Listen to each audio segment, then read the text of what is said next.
So yes, now we go to the other book जिसमें हम forgiveness वाला chapter कर रहे हैं, बिकॉज ये बहुत जरूरी है। कल हमने बहुत ब्यूटीफुल एक्सपीरियंसेस पढ़े थे दो लोगों के, है ना। उस आदमी का पढ़ा था जिनको बहुत ज्यादा ब्लड प्रेशर होने लगा था, क्योंकि वो एक गिल्ट लेके बैठे हुए थे कि उन्होंने अपने भाई के साथ बहुत साल पहले चीटिंग करी थी, जिसके कारण वो भाग रहे थे, जिंदगी से भाग रहे थे। कई लोग जिंदगी से भागते हैं, है ना, फेस हेड ऑन नहीं करना चाहते। फिर डॉक्टर मर्फी के सामने वो इंसान आए, उन्होंने अपनी जिंदगी को बहुत क्लोजली देखा और उन्होंने उनको कन्फेस किया कि मैंने अपने भाई के साथ चीटिंग किया था। तो उन्होंने कहा तो क्या हो गया, सब गलतियां करते हैं, अभी भी तुम चीटिंग करोगे? ये कहते नहीं, बिल्कुल भी नहीं। सो अभी तो रादर आई ब्लेस हिम। सो उन्होंने कहा कि ठीक है, उस वक्त तुम्हें लगा था तुमने ठीक किया? उन्होंने कहा हाँ लगा था। उन्होंने कहा कोई बात नहीं, अपने आप को माफ कर दीजिए आज से। और उन्होंने अपने आप को फॉरगिव करना शुरू कर दिया, जिसके कारण उनका ब्लड प्रेशर ठीक हो गया। और वो अपनी फैमिली को टाइम देने लगे, क्योंकि वो वर्कहॉलिक हो गए थे बिकॉज ऑफ दिस गिल्ट जो अपने दिल में वो कैरी कर रहे थे। तो उसके बाद आज दूसरा एक्सपीरियंस है फॉरगिवनेस की ही श्रृंखला में, which is a murderer learn to forgive himself. Okay, imagine जितने भी लोग जेल में होते होंगे वो कितने गिल्ट के साथ रह रहे होंगे, है ना। मतलब जिसके कारण उनकी आगे की जिंदगी और ज्यादा वैसी होती जाती है। ऑल्दो जितने भी लोग जेल में होते हैं उनको बहुत ब्यूटीफुल काउंसलर्स और बहुत अच्छे लोगों के साथ रहने को मिलता है। So yes, Sheeba is reading for us the birthday girl. Yes. Hello, everyone. Uh, hi. a murderer learned to forgive himself. A man who murdered his brother in Europe visited me many years ago. He was suffering from great mental anguish and torture, believing that God must punish him. He explained that his brother had been having an affair with his wife and that he had shot him on the spur of the moment. This had happened about 15 years previous to his interview with me. In the meantime, this man had married an American girl and had been blessed with three lovely children. He was in a position where he helped many people and he was a transformed man. My explanation to him was that physically and psychologically he was not the same man who shot his brother. Since scientists inform us that every cell on our body changes every 11 months. Moreover, mentally and spiritually, he was a new man. He was now full of love and goodwill for humanity. The old man who committed the crime 15 years before was mentally and spiritually dead. Actually, he was condemning an innocent man. This explanation had a profound effect upon him, and he said it was as if a great weight had been lifted from his mind. He realized the significance of the following truth in the Bible. Come now, let us reason together. Okay. Saith the Lord, though your sins be as scarlet, they shall be as white as snow. Though they be red like crimson, they shall be as wool. Isaiah 1:18. Okay, so this is about the experience of a man जिन्होंने अपने भाई को murder किया था 15 साल पहले, क्योंकि उनको लगा था कि उनका भाई का अफेयर चल रहा है उनकी वाइफ के साथ में। तो वो गुस्से में आके उन्होंने अपनी वाइफ को अपने भाई को मर्डर कर दिया था। एंड बहुत रिपेंटेंस में थे। उसके बाद एक तो बहुत साल गिल्ट में रहे थे, लेकिन 15 साल के बाद वैसे भी उन्होंने किसी और अमेरिकन वुमेन से शादी कर ली एंड एवरीथिंग वाज ओके। लेकिन वो जो बहुत सालों रिमोर्स में रहे थे, गिल्ट में रहे थे। और लेकिन उसके बाद उन्होंने डॉक्टर जोसेफ मर्फी से जब वो मिले तो उन्होंने पूरा बताया उनको, और डॉक्टर जोसेफ मर्फी ने उनको हेल्प किया टू स्टार्ट लिविंग अगेन। और उन्होंने यही बताया दैट वो आपका ओल्ड सेल्फ था। हम सबके वर्जन ऐसे होते हैं ना। We have I also have old old irritated Deepti. हो सकता है कोई ओल्ड सेल्फ हमारा एंगर वाला हो कि हम बहुत जल्दी सेल्फ पिटी में चले जाते थे all our lives. Since we known ourselves, हमको ये याद है कि हम बहुत जल्दी, हम क्रॉनिक वरियर्स थे, पूरे टाइम वरी में ही रहते थे, ओवर थिंकिंग में रहते थे, है ना। हो सकता है we were like that, we were, that is our old self. तो इसमें यही लिखा हुआ है कि ये वाला जो आदमी था, इसका ओल्ड सेल्फ ऐसा था कि गुस्से के रेज में आके किसी को मर्डर भी कर देता था। But doctor Joseph Murphy helped him to forgive himself, अपने आप को, खुद को फॉरगिव करना। और उसके बाद this person became a totally different person. तो इसमें यही लिखा हुआ है दैट वो जो पुराना वाला पर्सन था वो मेंटली या स्पिरिचुअली डेड था। वो जो इसी आदमी का जो पुराना वर्जन था, वो that man was mentally and spiritually dead, because अब ये बहुत अलग तरह के इंसान थे और बहुत ज्यादा अच्छे से लोगों को ट्रीट करना, लोगों को ब्लेस करना, सिर्फ गुडविल हार्मनी में रहते थे। तो इन बाइबल का भी कोट ऐसे ही बोलता है that come now let us reason together said the lord through your sins be as scarlet, कि आपके जितने भी सिंस हैं they are as small as a scarlet, they shall be as white as a snow. और सारी energy वो transform होके towards harmony and goodwill जब हो जाती है। इसीलिए कोई भी मिस्टेक अगर हम करते हैं, डोंट थिंक और dwell in that phase. Okay, वो हम सबके ओल्ड वर्जन है, हम सबकी पुरानी एक जिंदगी है जो अभी ग्रैटिट्यूड जर्नी के पहले की है। अभी भी तो हम जर्नी ही स्केल कर रहे हैं, अभी भी पूरी तरह से बहुत सारे डोर्स एंड विंडोज ओपन नहीं हुए हमारी जिंदगी के। But life is a journey, और ये बेटर एंड बेटर होती जाती है एज वी रियलाइज दैट अपने आप को माफ करना और दूसरों को माफ करना बहुत जरूरी है। Even if we see the Ho'oponopono prayer, वो भी यही होती है ना, I am sorry, please forgive me. फिर उसके बाद आता है thank you, I love you. तो इसी पे बेस्ड है वो, I am sorry, please forgive me. ठीक है, तो ये डॉक्टर जो वाइटाले ने शुरू की थी। जब उन्होंने जीरो लिमिट्स की किताब लिखी थी तो उन्होंने बोला था कि आप अपनी लाइफ को बेस करो about I am sorry, please forgive me, because, और ये किसको बोल रहे हो, हम हमारे अंदर की डिवाइन को बोल रहे होते हैं, हमारे अंदर भगवान जो है उन्हीं को बोल रहे होता है ना। जैसे उन्हीं भगवान को हम सुबह प्रेयर्स में भी बोलते हैं that I cast the burden of lack to the god within. Lack का बर्डन जो है, जो हम अपने सिर पे लेके घूमते हैं, हम अपने अंदर के भगवान को दे दिया, हमने कहा आप फिक्स कर लो, because I am going towards plenty and I want to be happy, that's very clear.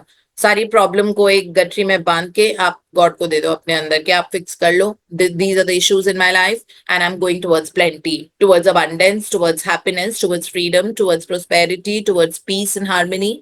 वो मेरा रास्ता है। और बाकी सारी प्रॉब्लम आपने अपने अंदर के भगवान को दे दी फिक्स करने के लिए। ठीक है, सो उसके बाद एक और डॉक्टर जो वाइटाले का ही जो बाद में फिफ्थ फ्रेज भी आ गया था, है ना, कुछ सालों के बाद, आई थिंक 6 साल के बाद। So I am sorry, please forgive me, thank you, I love you का फिफ्थ फ्रेज है आई फॉरगिव्स माई सेल्फ। वो फिफ्थ फ्रेज है होपोनोपोनो प्रेयर का, मतलब आई फॉरगिव्स माई सेल्फ, मैं अपने आप को सारी गलतियों के लिए, गलतियों से मुक्त करता हूँ या करती हूँ। That's what it means, that अपने आप को, अपने आप में हमने जितना भी ऐसा किया, है ना। तो मतलब फॉरगिवनेस पे इतना सारा बेस्ड है कि बिकॉज ये बहुत इंपॉर्टेंट चीज होती है, बिकॉज ये आपके बहुत सारे ऐसे दरवाजों को अनलॉक करेगी जो जो चीज आप कॉन्शियस दिमाग से सोच भी नहीं सकते। सो इतनी सारी चीजें आपकी आपकी अनरेवल अनलॉक होंगी जब आप अपने आप को पूरी तरह से माफ कर देते हो, और लोगों को भी। और लोगों को तो माफ करना मतलब वो गिल्ट एक्चुअली हमारे अंदर होती है ना। लोगों को तो माफ अपने आप हो जाएंगे जब हम अपने अंदर की गिल्ट, तो उसकी फाउंडेशन लेकिन वही होती है I am at peace with myself, with everyone and with the whole world. ये फाउंडेशन है, ये आप करेंगे तो आपको लोगों को माफ करना बहुत आसान हो जाएगा। आप कभी किसी को ब्लेम ही नहीं करोगे, because you are so peaceful in your heart all the time. और ये बोल के वर्ड पीस पीस पीस, इसलिए जब मैं आपको अब सुबह मेडिटेशन वो छोटा वाला जो हम करा रहे थे, peace in harmony to the whole world, तो उसमें मैंने स्पेशली बोला था कि इन तीनों शब्दों को ना पेस्ट कर दो पूरे ग्लोब पे, लव, पीस एंड हार्मनी। तो इन इन शब्दों में पावर होती है। The moment I speak peace, मेरे बॉडी में बायोकेमिकल चेंजेस होते हैं और मेरे न्यूरॉन्स अलग तरह से फायर करना शुरू कर देते हैं। ये तो साइंटिफिक तरीके से मैं आपको बता रही हूँ। जैसे आप लगातार बोलोगे I am at peace with myself, with everyone and with the whole world, so you will see certain neurological changes। मेरे जो न्यूरॉन्स हैं, है ना, जैसे 80 बिलियन न्यूरॉन्स हमारे ब्रेन में होते हैं और वो पूरा नेटवर्क की तरह हमारी पूरी बॉडी के अंदर फैले हुए होते हैं, पेरिफेरल न्यूरॉन्स बन के। तो पूरा एक जाल की तरह वो होता है। तो आप जैसे ही बोलते हो I am at peace with myself, with everyone and with the whole world, आपका अपने आप न्यूरोलॉजिकल जो जिस तरह से वो फायर हो रहे हैं, जैसे साइनेप्टिक कनेक्शंस है, वो बहुत अलग तरह से होने लग जाते हैं। अब आपको कभी नहीं लगेगा कि किसी की गलती है जब वो करेंगे, बिकॉज आपको इतना स्ट्रॉन्ग सेंस ऑफ ओनरशिप, जैसे अभी रीना ने बताया, बिकॉज उसमें तो हम बहुत मतलब इमर्सिव क्लासेस लेते हैं, तो बहुत ईजी रहता है उन लोग के लिए किसी को मतलब ओनरशिप लेना कि देखो, I have to forgive myself, I have to forgive my soul, I have to forgive my identity, my being, जिसको मैंने बहुत जिंदगी में परेशान किया है चिंता कर करके। And then when you move ahead, और लगातार आप अपने आप को बोलते रहते हो that I forgive myself for everything that I have done, right? And I'm free and everybody is free that way. So you will see that एक sea of change आना हमारी जिंदगी में शुरू हो जाता है, जिसके कारण हमारी लाइफ के अनप्रेसिडेंटेड डोर्स खुलते हैं। अनप्रेसिडेंटेड का मतलब जो दरवाजे पहले कभी आप उन रोड पे कभी चले ही नहीं हो, आपको पता ही नहीं कि खुशियों के मायने इतने एक्सपेंसिव भी होते हैं, है ना, मतलब इतने लार्ज स्केल पे होते हैं, ये पहले नहीं पता था। लेकिन क्योंकि कॉन्शियस माइंड की तो लिमिटेड सोच ही होती है ना। कॉन्शियस माइंड हमारा डेस्टिनी डिसाइड करने के लिए नहीं है। कॉन्शियस माइंड हमारा है कि 5 इंद्रियां दी हुई हैं हमें, और हमें उनसे काम करना पड़ता है। Sense of smell, touch, taste, है ना, ये सारी चीजें। तो ये हमको तो कॉन्शियस माइंड इतना नहीं सोच सकता। कॉन्शियस माइंड बस ये 20 मीटर तक। सबकॉन्शियस माइंड को तो आपको आपकी मंजिल पता होती है, और उसको पता है कि इस डायरेक्शन में जबरदस्ती लेके जाओ इसको, है ना, so that it can, so that this life can see beauty in the world that way. लेकिन वो सारे प्रोसेसेस अगर हम करेंगे, सोचेंगे, जो हमको बताया हुआ अपने आप को माफ करने के, I am sorry and please forgive me, या आई फॉरगिव्स माई सेल्फ, और I am at peace with myself, ये सारे फॉरगिविंग के मेथड्स होते हैं, जिसके कारण बोल बोल के, शब्दों की पावर को यूज करके हम अपनी वाइब्रेशन चेंज करते हैं। वाइब्रेशन का मतलब होता है frequency at which we are vibrating.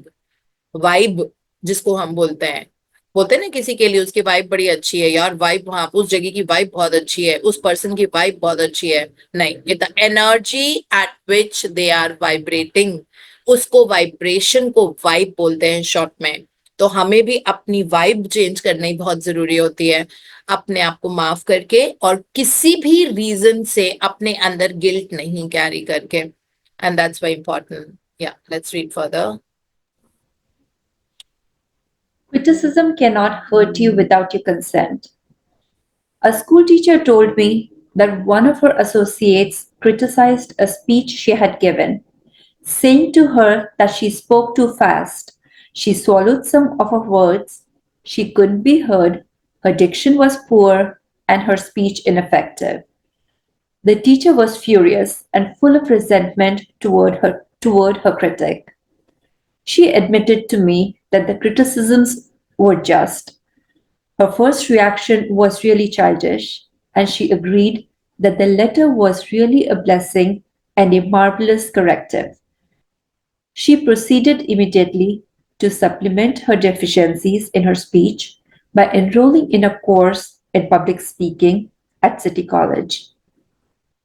She wrote and thanked the writer of the note for her interest, expressing appreciation for her conclusions and findings, which enabled the teacher to correct the matter at once. Yeah, so it says that अगर कोई criticise कर रहा है, ये चीज शायद मैंने यहाँ बोली थी एमएबीजी में, कि कोई भी अगर क्रिटिसाइज कर रहा है कि ये अंडरस्टूड है कि हो सकता है उसकी बात में 90% झूठ हो। अगर कोई हमको बोल रहा है ना, आप तो हमेशा ऐसे ही करते हो, it's a very casual statement somebody might be telling us, आपका तो ऐसा ही बिहेवियर है, आप हमेशा ऐसे ही करते हो, या अरे ये तो उसकी आदत है, अरे लेट होना उसकी आदत है।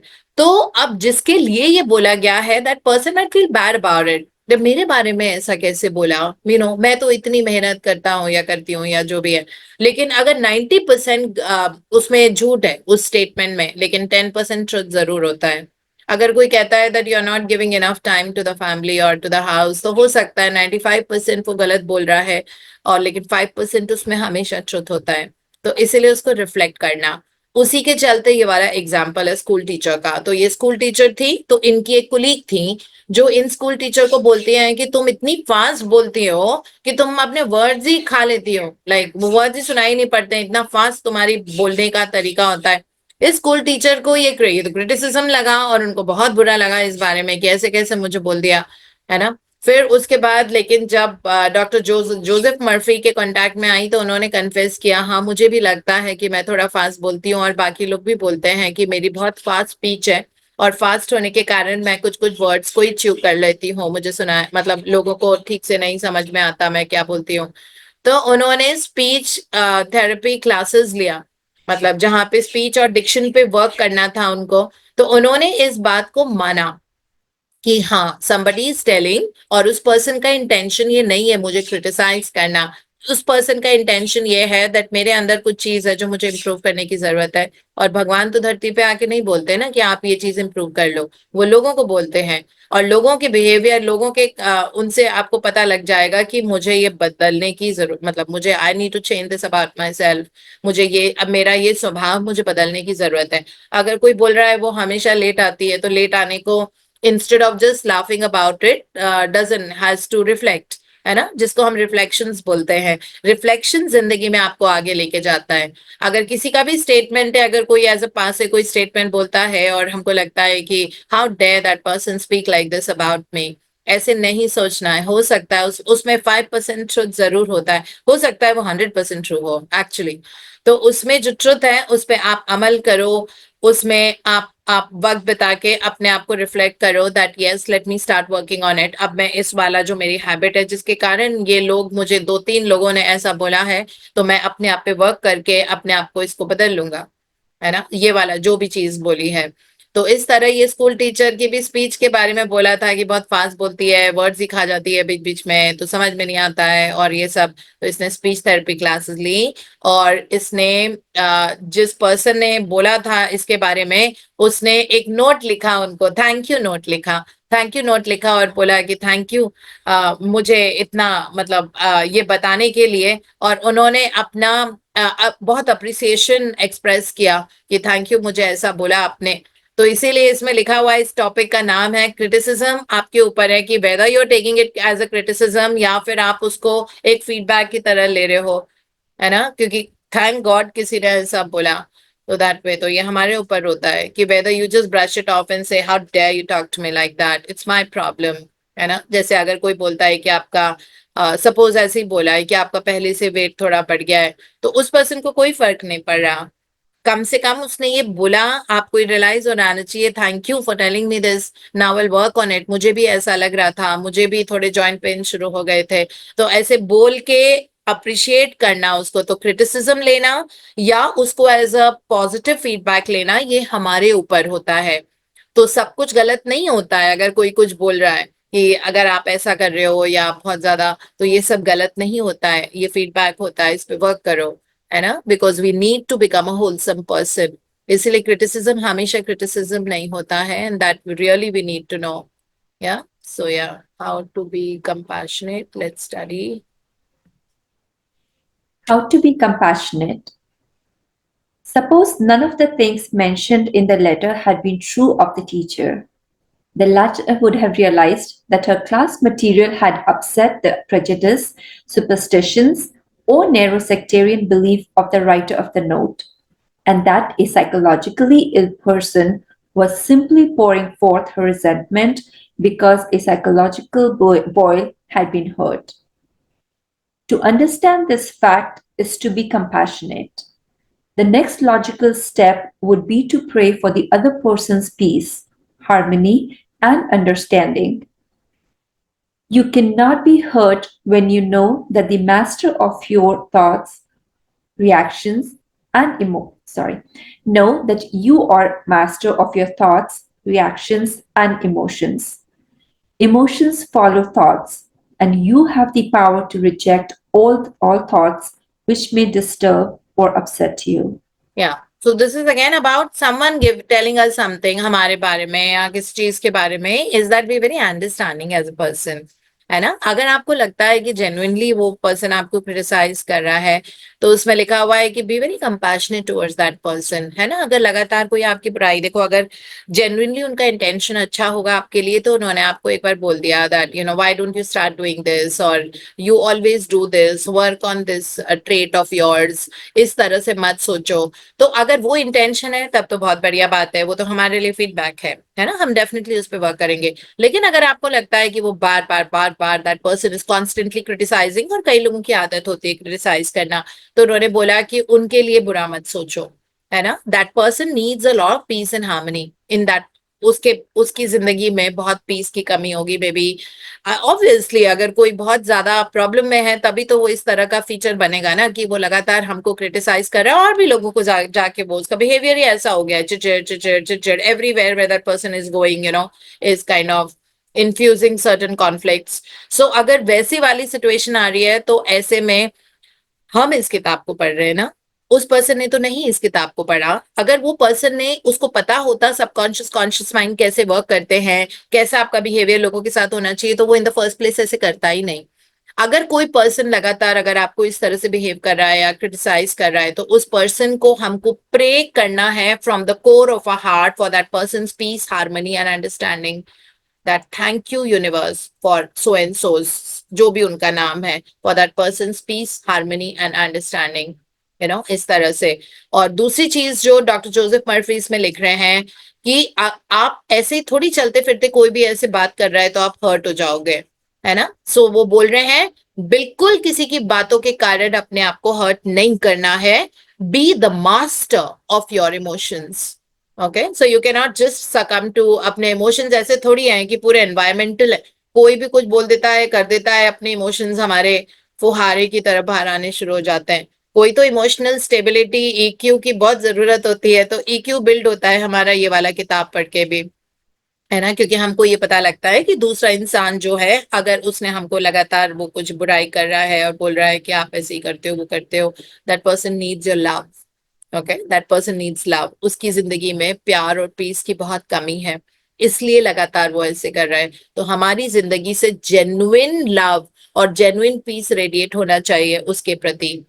और ये बहुत जरूरी है, उससे आप देखना वो इंसान भी दूसरा बन जाएगा, और आपकी जिंदगी में मतलब multiplied multitude of experiences beautifully आने शुरू हो जाएंगे, राइट। बिकॉज ये बहुत विन विन सिचुएशन होती है जब किसी के लिए प्रे करना। तो इसीलिए बोल रहे हैं कि लोगों के बात से हर्ट मत हो, या जो आपके एनवायरमेंट में हो रहा है, इतने वीक और वल्नरेबल मत बनो कि कोई कुछ भी बोल रहा है और आपके आंसू निकल जाते हैं, आपको बुरा लगने लग जाता है, आपको पैल्पिटेशन होने लग जाती है, आप सेल्फ पिटी में चले जाते हो। Don't be that kind of a person. Emotional stability बहुत जरूरी होती है, जिसको हम इमोशनल इंटेलिजेंस भी बोलते हैं, है ना। सो इसीलिए कहते हैं ना, आईक्यू से ज्यादा इमोशनल इंटेलिजेंस होती है। जब आजकल कंपनीज जब हायर करती हैं, तो वो ईक्यू टेस्ट होता है, आजकल हमारी कंपनी में भी होता है, ईक्यू का टेस्ट होता है। कि ऐसा तो नहीं कि ठीक है, इंटेलिजेंस तो ट्रेनिंग दे के हम क्रिएट कर लेंगे, मतलब किसी को मास्टर बना सकते हैं, है ना। अगर कोई भी आप दुनिया की कैसे भी डाइट कंसल्टेंट दे दो, मैं उसको पॉलिश करके उसको मास्टर बना दूंगी, मुझे कोई दिक्कत नहीं है, मेरे लिए एफर्टलेस है, क्योंकि मेरे डीएनए में न्यूट्रिशन एंड डाइट है, तो वो दिक्कत नहीं है। बट इमोशनली उसको हैंडल करना, ठीक है, taking too much oestrogen from women becomes very very difficult at all times। हमेशा ये चीज कोई बोला, वो कोई ये भी बोल दिया कि it's been 3 days you are coming an hour late, और वहां पे टप टप टप टप टप टप आंसू निकलने लग जाते हैं, तो फिर ऐसे लगता है मुझे कभी कभी कि हम सब काउंसलर्स ही बन गए हैं, है ना। लोगों के इमोशनल्स को, कुछ घर में हुआ है, ऑफिस में उसका रिजल्ट आएगा, बॉयफ्रेंड से ब्रेकअप हुआ, उसने 2 दिन से फोन नहीं किया, तो पूरे दिन हमारे फैकल्टीज क्लास नहीं लेती हैं, मतलब लेती हैं तो ऐसे बिल्कुल उनमें क्वालिटी नहीं होती है। तो ये सारी चीजें हमको रियलाइज करनी बहुत जरूरी है कि हमारी जिंदगी का क्या मतलब, we are letting ourselves be played by situations around, isn't it? We are letting ourselves be played by लोग, मतलब खेल रहे हैं हमारे साथ, हमारे इमोशंस के साथ में, क्योंकि हम अनस्टेबल हैं, जैसे वो बैंगन की तरह थाली में लुढ़क रहे हैं, इधर उधर लुढ़क रहे हैं, उधर लुढ़क रहे हैं, जैसे जैसे एनवायरमेंट है, क्योंकि इमोशनल स्ट्रेंथ नहीं है। तो डॉक्टर जोसेफ मर्फी यहाँ पे स्ट्रिक्टली हमको बोल रहे हैं that B the master of your thoughts, reactions and emotions. हमको ना तो रिएक्शन देना है, ना हमको इमोशनली वीक होना है, और B the master of your thought कि मुझे इस सिचुएशन में ऐसे ही सोचना है ना। बिकॉज वो बोल रहे हैं emotions follow the thoughts, thoughts आते हैं फिर इमोशंस होता है। इमोशन का मतलब होता है एनर्जी इनटू मोशन। इसका मतलब है आप नेगेटिव या पॉजिटिव जोन में हो। इमोशन दो ही तरह के होते हैं, पॉजिटिव होता है, नेगेटिव होता है। तो अगर आपके इमोशन नेगेटिव हैं, इसका मतलब आप लो एनर्जी में हो, और आप सारी वो चीजें और ज्यादा अट्रैक्ट करोगे अपनी जिंदगी में जो आपको उसी इमोशन में ज्यादा देर तक ड्वेल कराएंगी। तो इसीलिए अपनी एनर्जी चेंज करनी deliberately. Thank you, I love you, I bless everybody, I bless myself, I bless everybody, I bless my family, I bless my friends, I bless every person on this planet. Thank you, I love you. इस तरह के शब्दों का चयन करके आप अपनी frequency और वाइब को ट्रांसफॉर्म कर सकते हो, और फिर उसके बाद वो चीज, वो अट्रैक्ट करना आप ऑब्वियसली बंद कर दोगे, राइट। सो इसीलिए लिखा हुआ emotions follow thoughts and you have the power to reject all thoughts which में डिस्टर्ब और अपसेट। ओके, तो उन थॉट्स को एंटरटेन मत करो। चॉइस ऑफ वर्ड्स के कारण आप चॉइस ऑफ वर्ड्स को उस वक्त यूज करो। Thank you, I love you बोलते रहो, आई bless everybody, I bless my self, या कुछ ना कुछ ऐसा, कोई ऐसा पावरफुल शब्द जिसके कारण वो उस पर्सन में, और उसने जो आपके लिए बोला है उसमें बिल्कुल पावर नहीं रहेगी, है ना। वो पावरलेस हो जाता है, वो वाला आउटसाइड सर्कमस्टेंस। तो ये हमको रियलाइज करना बहुत जरूरी है, जिसको हम बोलते हैं इमोशनल स्ट्रेंथ या emotional intelligence, emotional vitality, right. So ये होना बहुत जरूरी है। कभी भी ऐसे वल्नरेबल बन के नहीं घूमना चाहिए। वल्नरेबल मतलब ऐसे कमजोर, मेंटली कमजोर बन के, राइट। आपके पास आपके वर्ड्स की पावर है, थॉट्स की पावर है, उसको यूज करके अपने आप को स्ट्रॉन्ग पर्सन थोड़ा बनाने की जरूरत है। So that is what Dr. Jabal, and thank you, Shiba, for reading so beautifully. It's all we'll be able to read today. Thank Thank you. you. Thank you. Just wanted to thank everyone for the birthday wishes. Means a lot. Thank you. Thank you so much, and have the best year of your life.